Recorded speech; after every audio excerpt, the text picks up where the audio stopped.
പുതിയതായി തിരഞ്ഞെടുക്കപ്പെട്ട പാകിസ്ഥാൻ്റെ പുതിയ പ്രധാനമന്ത്രി, അദ്ദേഹം രണ്ടാമത്തെ പ്രാവശ്യമാണ് പ്രധാനമന്ത്രിയാകുന്നത്. അതുമായിട്ട് ബന്ധപ്പെട്ട വലിയ വിവാദങ്ങളുണ്ട്. കാരണം അതിൻ്റെ വോട്ടിങ്ങിൻ്റെ കാര്യവും പ്രശ്നമൊക്കെ ഉണ്ട്. അപ്പോൾ അദ്ദേഹം ആദ്യമായിട്ട് വിദേശ രാജ്യത്ത് പോയത് സൗദി അറേബ്യയിലാണ്. റമദാനുമായിട്ട് ബന്ധപ്പെട്ടും ഒക്കെയാണ് ആദ്യം. കാരണം അവിടെ തിരഞ്ഞെടുക്കപ്പെടുന്നവർ ആദ്യം പോകുന്നത് സൗദി അറേബ്യയാണ്. കാരണം ഇസ്ലാമിക രാജ്യമാണ്. ഈ പറയുന്ന റിപ്പോർട്ടുകൾ, ഞാൻ ഈ വീഡിയോയിൽ പറയുന്ന കണ്ടൻറ്റ് റിപ്പോർട്ട് ചെയ്തിരിക്കുന്ന പാകിസ്ഥാൻ്റെ ഏറ്റവും വലിയ സർക്കുലേറ്റ് ചെയ്യുന്ന ഡോൺ എന്ന് പറഞ്ഞ പത്രമാണ്. ആ പത്രം റിപ്പോർട്ട് ചെയ്യുന്ന ആദ്യം അവിടെ പോയി de facto ruler Muhammad bin സൽമാനുമായിട്ട് ഷബാസ് ഷെരീഫ് ഡിസ്കഷൻ നടത്തുന്നു. അപ്പോൾ ആദ്യത്തെ ഡിസ്കഷൻ എന്ന് പറയുന്നത് എലക്ഷന് തൊട്ട് മുമ്പ്, അതായത് പാകിസ്ഥാൻ എലക്ഷന് തൊട്ട് മുമ്പ് പാകിസ്ഥാൻ്റെ ഫിനാൻസ് മിനിസ്റ്റർ പറഞ്ഞു. കാരണം നിങ്ങൾക്കറിയാവുന്ന വസ്തുതയാണ്, പാകിസ്ഥാൻ വളരെ മോശമായ എക്കണോമിക് രീതിയിലാണ് പോയിക്കൊണ്ടിരുന്നത്. അതായത് അതിനിപ്പോഴും വലിയ മാറ്റമൊന്നും ഉണ്ടായിട്ടില്ല. അവിടുന്ന് IMFൻ്റെ ചെറിയ ലോണും ചെറുതായിട്ട് മറ്റുള്ള അമേരിക്കയും മറ്റുള്ള രാജ്യങ്ങളൊക്കെ സഹായിക്കുന്നതുകൊണ്ടാണ് അവർ പിടിച്ചു നിൽക്കുന്നത്. ഈ ഫിനാൻസ് മിനിസ്റ്റർ പറഞ്ഞത് സൗദി അറേബ്യ $25 ബില്യൺ പാകിസ്ഥാനിൽ ഇൻവെസ്റ്റ്മെൻറ്റ് നടത്താൻ പോവുകയാണ്. നിങ്ങൾ ആ പഴയ പത്രം എടുത്ത് നോക്കിയാൽ മനസ്സിലാകും, 25 ബില്യൺ. അത് കഴിഞ്ഞ് പാകിസ്ഥാൻ്റെ പ്രധാനമന്ത്രി അവിടുത്തെ ക്യാബിനറ്റും എല്ലാം പറഞ്ഞു സൗദി അറേബ്യ ഇത്ര $1 ബില്യൺ ഇൻവെസ്റ്റ്മെൻറ്റ് പാകിസ്ഥാനിൽ നടത്തുവാൻ പോവുകയാണ്. അപ്പോൾ അതുമായി ബന്ധപ്പെട്ടാണ് ഈ വിസിറ്റ് എന്ന് പറയുന്നത്. ഈ പത്രമാണ് റിപ്പോർട്ട് ചെയ്തേക്കുന്നത്. അത് കഴിഞ്ഞ് അതിനെപ്പറ്റി ഇപ്പോൾ റിപ്പോർട്ട് ചെയ്യുന്നത് സൗദി അറേബ്യ $5 ബില്യൺ മാത്രമേ പാകിസ്ഥാന് കൊടുക്കുകയുള്ളൂ. അത്രയേ ഉള്ളൂ ഇൻവെസ്റ്റ്മെൻറ്റ്. ഒരു ഫർദറായിട്ട് അവർക്ക് അവിടെ പാകിസ്ഥാൻ ഇൻവെസ്റ്റ് ചെയ്യാനുള്ള താല്പര്യം വരണമെന്നുണ്ടെങ്കിൽ ചില കണ്ടീഷൻ അവർ മുന്നോട്ട് വെച്ചിട്ടുണ്ട്. അതിലേറ്റവും വലിയൊരു കണ്ടീഷൻ എന്ന് പറയുന്നത് പാകിസ്ഥാൻ ഇന്ത്യയുമായിട്ട് ഒരു നല്ല ബന്ധം ഉണ്ടാക്കുക, അതായത് കാശ്മീർ വിസ്മരിക്കുക.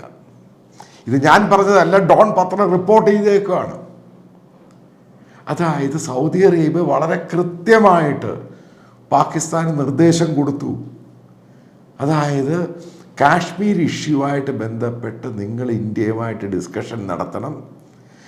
അപ്പം വേണമെന്നുണ്ടെങ്കിൽ ഇന്ത്യയുമായിട്ട് ഡിസ്കസ് ചെയ്യാൻ വേണ്ടി, നെഗോഷിയേറ്റ് ചെയ്യാൻ വേണ്ടി സൗദി അറേബ്യ തയ്യാറാണ്. അതായത് ഇന്ത്യയുമായിട്ട് നല്ലൊരു ബന്ധത്തിൽ പോവുകയാണെങ്കിൽ മാത്രമേ ഫർദറായിട്ടുള്ള എന്ത് സഹായവും സൗദി അറേബ്യ പാകിസ്ഥാന് ചെയ്യുകയുള്ളൂ.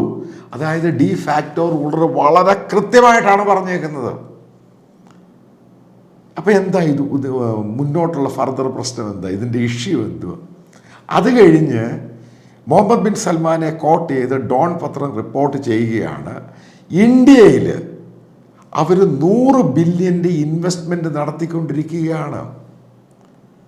അതായത് ഇന്ത്യ മഹാരാജ്യത്ത്, അതെല്ലാവർക്കും അറിയാവുന്ന വസ്തുത, പ്രധാനമന്ത്രി നരേന്ദ്രമോദിയും മുഹമ്മദ് ബിൻ സൽമാനുമായിട്ട് ജോയിൻ്റ് ആയിട്ടാണ് സൈൻ ചെയ്തത്. സൗദി അറേബ്യ ഇന്ത്യയിൽ $100 ബില്യൺ ഇൻവെസ്റ്റ്മെൻറ്റ് നടത്തുകയാണ്. സൗദി അറേബ്യയിൽ നിന്ന് ഏറ്റവും കൂടുതൽ ഓയിൽ വാങ്ങുന്ന രാജ്യമാണ് ഇന്ത്യ. ഇന്ത്യ കടമായിട്ടൊന്നുമല്ല വാങ്ങുന്നത് പാകിസ്ഥാനെ പോലെ. ഇന്ത്യ നേരിട്ട് down payment cash, advance cash നേരത്തെയുള്ള കോൺട്രാക്റ്റ് അനുസരിച്ചാണ് ഇന്ത്യ വാങ്ങുന്നത്. അതും മനസ്സിലാക്കണം. ഒരു സമയത്ത് റഷ്യൻ ഓയിൽ ഇന്ത്യയെ കടന്ന് ഇങ്ങോട്ട് മറിഞ്ഞ സമയത്തും പെട്ടെന്ന് ഇന്ത്യയുമായിട്ട് ഡിസ്കഷൻ വരുന്നു. സൗദി അറേബ്യ അതിൻ്റെ റേറ്റ് കുറച്ച് ഇന്ത്യക്ക് കൊടുക്കാൻ തയ്യാറാകുന്നു. സൗദി അറേബ്യ മറ്റുള്ള രാജ്യങ്ങൾക്ക് ആ റേറ്റ് കുറച്ചില്ല, പക്ഷേ ഇന്ത്യയുമായിട്ട് റേറ്റ് കുറച്ചു. കാരണം ഇന്ത്യ ഹ്യൂജ് വോളിയമാണ് ഓയിൽ സൗദിയിൽ നിന്ന് വാങ്ങുന്നത്. ഇതെല്ലാം നിങ്ങളുടെ മനസ്സിലിടണം. ഈ പാകിസ്ഥാൻ്റെയും ഇസ്ലാമിക രീതിയിലൊക്കെ കാണുന്നവർ മനസ്സിലാക്കേണ്ട ഒരു സംഭവമാണ്.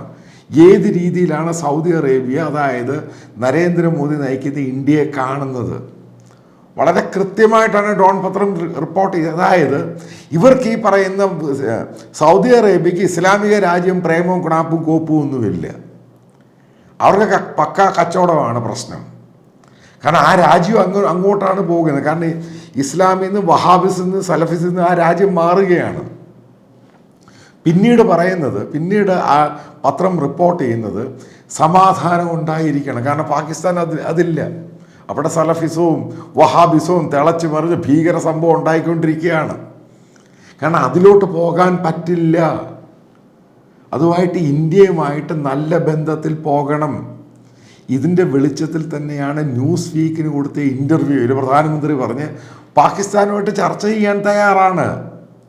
പക്ഷെ പാകിസ്ഥാൻ ആദ്യം ഈ പറയുന്ന ടെററിസം നിർത്തണം. അതായത് മനസ്സിലാക്കുക, ഇസ്ലാമിക രാജ്യങ്ങൾ ടെററിസത്തെ, അതായത് സൗദി ഉൾപ്പെടെയുള്ള UAE ഉൾപ്പെടെ പല രാജ്യങ്ങളും ടെറർ എന്ന് പറയുന്ന ഓപ്പറേഷൻ, അതായത് വഹാബിസം സലഫിസം, ഇതിനോട് ഗുഡ് ബൈ പറഞ്ഞു. അത് തന്നെയാണ് പാകിസ്ഥാനോടും പറഞ്ഞു വിട്ടേക്കുന്നത്. നിനക്ക് ആദ്യം 25 ബില്യൺ തരാമെന്ന് പറഞ്ഞു, സത്യമാണ്. പക്ഷേ ഇപ്പോൾ 5 ബില്യണേ ഉള്ളൂ. പക്ഷേ ഡിമാൻഡുണ്ട്. എന്തൊക്കെയാണ് ആ ഡിമാൻഡ് എന്ന് പറഞ്ഞു കൊടുത്ത്? ഇന്ത്യയുമായിട്ട് ബന്ധത്തിന് പോവുക, നല്ല ബന്ധത്തിൽ. അതായത് കാശ്മീർ സംഭവം മറക്കുക. അങ്ങനെയാണെന്നുണ്ടെങ്കിൽ ഫർദർ സഹായിക്കാം. പിന്നീട് പറഞ്ഞത് എന്താണ്? അതായത് ഇന്ത്യയിൽ 100 ബില്യൺ ഇൻവെസ്റ്റ് ചെയ്തിട്ടുണ്ട്, നിങ്ങൾ നല്ല ബന്ധത്തിൽ പോകണം, ഒരു ടെൻഷനും ഇഷ്യൂ ഉണ്ടാകാൻ പാടില്ല. സംഭവം വളരെ ക്ലിയർ.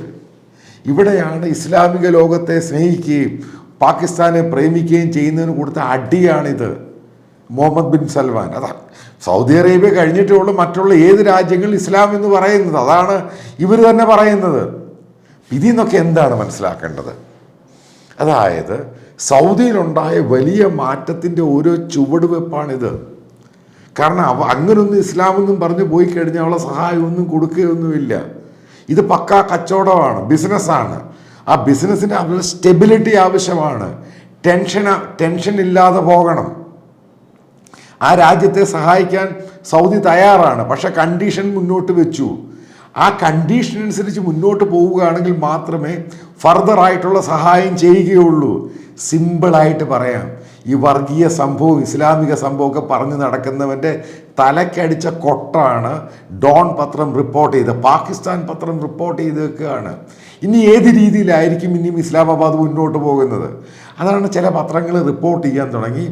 പാകിസ്ഥാൻ തയ്യാറെടുക്കുകയാണ് ഇന്ത്യയുമായിട്ടുള്ളൊരു ഡിസ്കഷൻ. അവർക്ക് മനസ്സിലായി ഈ കാശ്മീരും ഈ ടെറർ സംഭവങ്ങളുമായിട്ടൊന്നും മുന്നോട്ട് പോകാൻ പറ്റത്തില്ല. നിങ്ങൾക്ക് അറിയാവുന്ന വസ്തുതയാണ്, ഒരു സമയത്ത് ഈ പറയുന്ന ടെററിസ്റ്റ് കാശ്മീർ നേതാക്കളെല്ലാം തലപൊക്കി അവിടെ പരസ്യമായിട്ടില്ലയോ പാകിസ്ഥാനിൽ പലയിടത്തും ഇവർ പ്രഖ്യാപനം നടത്തിക്കൊണ്ടിരുന്നത്. ഞാൻ പാകിസ്ഥാൻ ഇസ്ലാമാബാദിൽ വെച്ച് കണ്ടിട്ടുണ്ട് ഈ ടെററിസ്റ്റ് നേതാക്കളെ.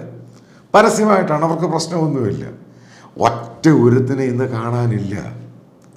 അതാണ് മോദിയുടെ ഒരു കഴിവ്. ആ കഴിവിനെയാണ്, ആ കേപ്പബിലിറ്റിയെ സാക്ഷാൽ ഇസ്ലാമാബാദ് അംഗീകരിച്ചു. കഴിഞ്ഞിടയ്ക്ക് ഉറുദുഗോൻ, അതായത് ടർക്കി, അതായത് തിരഞ്ഞെടുക്കപ്പെട്ട ശേഷം ഇന്ത്യ പുള്ളിയെ അഭിനന്ദിക്കുകയൊക്കെ ചെയ്ത ശേഷം അയാളും ഈ സംഭവം കാശ്മീർ വിട്ടേക്കാൻ പാകിസ്ഥാനോട് പറഞ്ഞു. വളരെ സിമ്പിളാണ്. ഇന്ത്യയെ അംഗീകരിച്ചേ മതിയാകത്തുള്ളൂ. എന്തുകൊണ്ടാണ് ഇസ്ലാമിക രാജ്യങ്ങൾ ഇന്ത്യ അംഗീകരിക്കുന്നത്? കാരണം ഇന്ത്യ ഈ ഇസ്ലാമിക രാജ്യങ്ങൾക്ക് അതേപോലെ റെസ്പെക്റ്റ് കൊടുക്കുന്നുണ്ട്.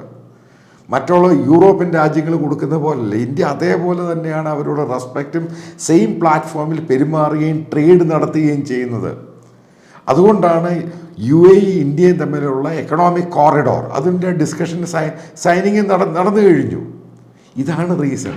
രാജ്യങ്ങൾ മുന്നോട്ട് പോകുന്ന ആ രാജ്യങ്ങളുടെ വികസനവും കച്ചവടവും ഒക്കെ തന്നെയാണ്. ആ രാജ്യങ്ങളുടെ ജനങ്ങളുടെ ജീവിത നിലവാരം തന്നെയാണ്. അല്ലാതെ ടെററിസവും വർഗീയതയും വഹാബിസവും സലഫിസവും അല്ല ഇന്നത്തെ ലോകത്തിനാവശ്യം. ഇന്നത്തെ ലോകത്തിനാവശ്യം മനുഷ്യ നന്മ തന്നെയാണ്. അത് മുന്നോട്ട് വെച്ച് പോകാൻ തന്നെയാണ് പാകിസ്ഥാൻ പ്രധാനമന്ത്രിയോട് സൗദി അറേബ്യ കൊടുത്തിരിക്കുന്ന മുന്നറിയിപ്പ്.